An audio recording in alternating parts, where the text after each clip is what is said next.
Welcome back everyone to another week on Morgana, getting the old boat done. So this is like what, the fourth, fifth time we tried to do this intro, but today we're going to actually be starting the Companionway and getting the sliding door system set up. We've got stopped by the windows and we've done our side path as you've seen in previous videos, so that's all gone really well. I feel like everything's kind of coming together with that. But now we can finally start the Companionway. We've been stopped so many times trying to get onto this because jobs keep popping up that we can't ignore. So yeah, today we're going to be smashing this. Yeah. So what we're going to be doing is I'm going to cut the sliding door out first, which will come to there, I believe, this mark here. And then I obviously need to double that to make it not cut out, but that's going to be where the cover comes to. So I'm going to have this cut out and I'm going to just raise it up. I'm going to have some drop downs and I want to have some good upstands around the opening of it. I was thinking just so if water does kind of run up, I want a good, it's going to be impossible because of how I'm going to make the door, but the sliding door will have a drop down and then it will have a lip that goes into a batten of wood, and that'll be what it slides on. I was worried about metal sliding its metal, so I'm going to have an aluminium trim that kind of maybe sleeves the steel.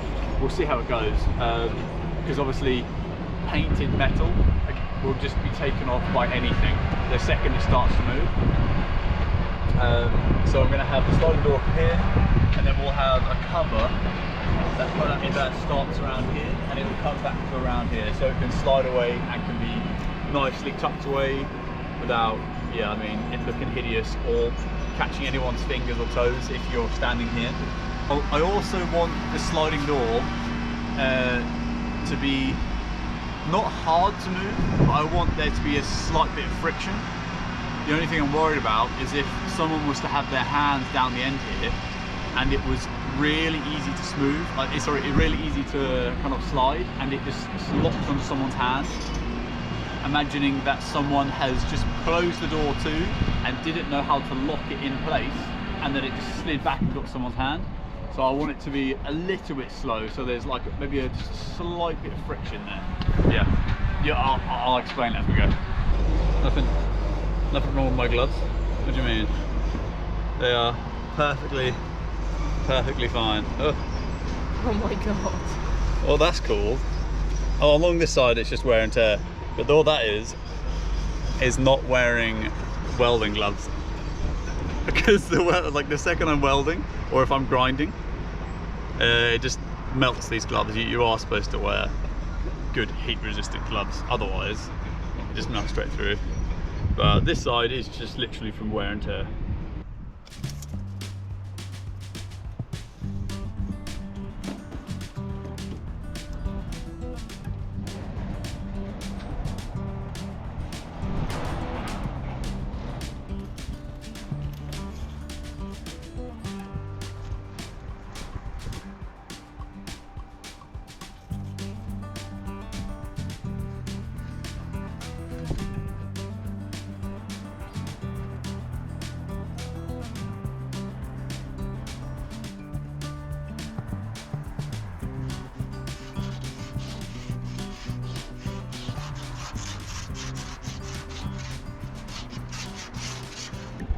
To try and find the center on this boat, especially when the sides are so wibbly wobbly, took me about 15 minutes, because I put a line down like you can see here, I had to scratch my old lines out. I put about 6 central lines down, and each time there was like 1 or 2 mil either way, so I kind of got the average all the way down and then just kind of went in between all the averages, and it works out quite nicely from the end. So we've also decided to go 700 from the beginning of the door to where it's fully opened, because we want as much space as possible to walk down, but we're still going to need to hunch over because the engine comes so far into the boat. But I was worried about Lou not being able to like reach it and close it herself. So that, yeah, 700 kind of works out as quite a nice size, I reckon. There we go. That is the door size. I think it's an okay measurement. We could go a little bit further, but again, like I said, Lou might struggle. So I'm gonna go for the cut of the door. I'm gonna get it cut. I'm gonna get it cut open. Lou just said, "Are you a bit nervous?" I am, really, because it's if I do it wrong, it's a lot of work to get it back to this. You won't do it wrong. I won't do.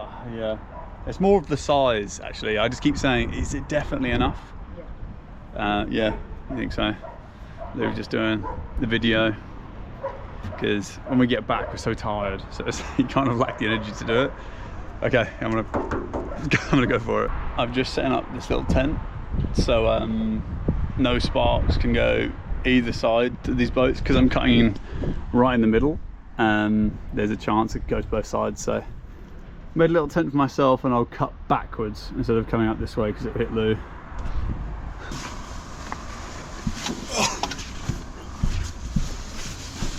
Yeah, and then I'll cut backwards on myself. It's a little bit tight though. More of a sleeping bag. It's more of a sleeping bag. It looks like a sleeping bag.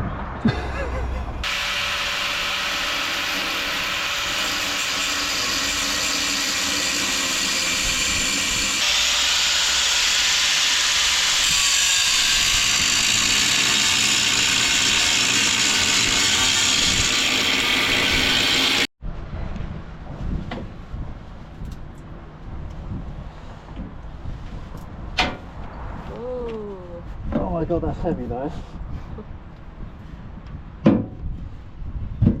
Oh, that's a very heavy door. Christ. There we go, mate. Wow, that looks really weird, doesn't it, to see that open? No. I've now got to put loads of reinforcing in on the top and underneath along for that door, so that's going to make it even heavier. That's a heavy door. That is a big job that we've just done there. Look at that, we actually have a normal looking sailboat now. Well, I mean, it's not normal at all. Look at that, it's like a bomb's gone off, but there we go. I got the cuts pretty damn straight as well.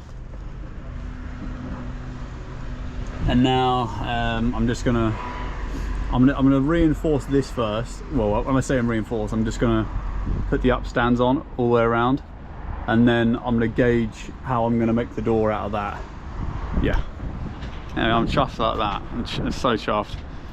It was a bit of a job trying to cut in there though. That was horrible working down there.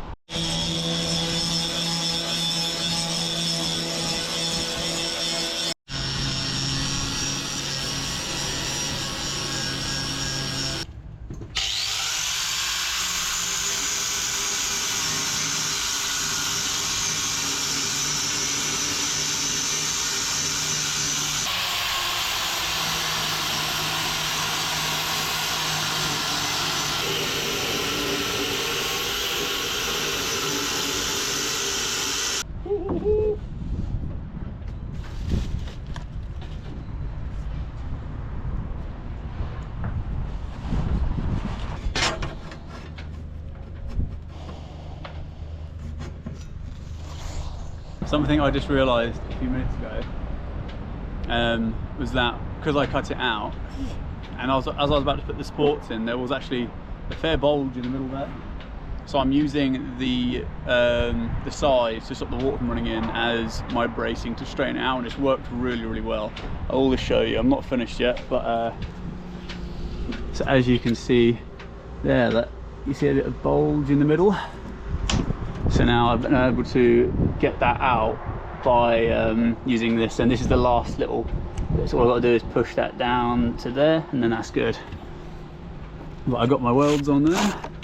They're not cleaned up or anything, so ignore that. But it's annoying because I want to do a continuous weld, but I'm having to bend it, tack it, bend it, tack it. So yeah, I mean, the weld's actually coming out quite nice today.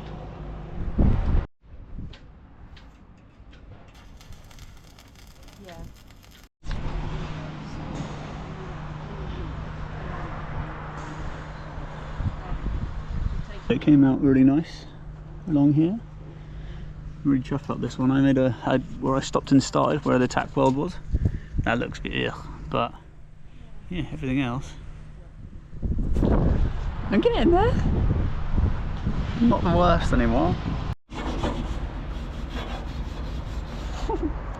Is that your dustpan and brush? No, you basically have these wire brushes that you're supposed to use it, but we don't have the money spare to start splashing around with 2 different items. So I kind of make the most out of it being for an angle grinder and as my wire brush. But what do you think? That was that's definitely my best welding yet. I think that's pretty good. It does. I'm genuinely proud of that. It's deep. It's all the way through. It's nice and consistent. Well, obviously, you can see where I've been tacking. Like tack there, tack there, tack there, tack there. But the overall welds, I think they're okay. They look really good. What do you think, guys? Have I progressed well? Oh, thanks. So I'll just do a quick run through of how we actually got on today. I just took this. These are Lou's gloves and they're fucking tiny. Don't swear. I said frickin'. Oh. It's not a swear word, is it? So we got both the sides on. The door isn't going to slide on these. This is the door, and I have chamfered. Oh, basically not chamfered, but I've kind of angled these slightly in a tad. So the cut that I done on this was angled. So when it will sit on here, the piece that comes down won't actually hit them, because if I have this is the same. This has been cut directly out of this. So if I just put them straight, they're both the two. I got the bit that connects to the door and the upstand would hit each other. So I've angled them slightly so they can kind of hug each other.